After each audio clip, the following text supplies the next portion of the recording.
Hello po sa lahat. Happy Mother's Day po sa lahat ng mga mama, nanay, ina, lola, at sa lahat po ng mga naging mother figures. A short testimony lang po sa aming mama, Marites Montesa Pablo. Hindi man po kami yung like sobrang expressive na family pagdating sa affection. Hindi kami lumaki dati na may hugs, may kisses, o like pagsasabi ng sweet words. Especially si mama kasi lumaki siya na independent, matapang kumbaga. And hindi madali sa kanya na before na-express yung love niya sa amin through words and affection like pagsasabi ng I love you or I miss you.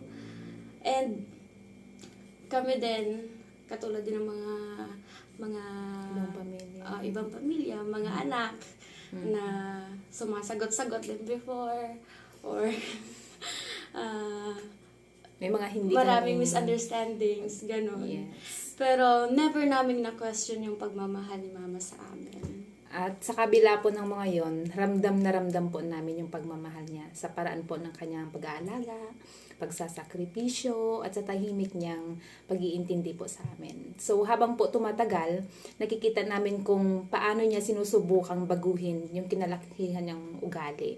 Unti-unti niya pong pinapakita at sinasabi yung pagmamahal niya sa amin. At para po sa amin, sobrang laking bagay na nun. Kaya, Mama, thank you for trying your best every day.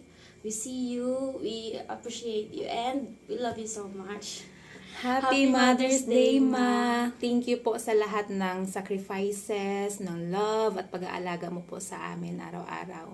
Kahit minsan po naging pasaway kami, noon, lagi ka pa rin pong nandyan para sumuporta at umintindi po sa amin. So, wala po kami sa posisyon namin ngayon kung hindi po dahil sa inyo. We thank God po sa buhay mo. Thankful din po, sobrang thankful po kami na ikaw po ang mama namin. Deserve mo po lahat ng love today and every day. We love you so much, Ma. And we miss you. Kayo po ni Papa. Ingat!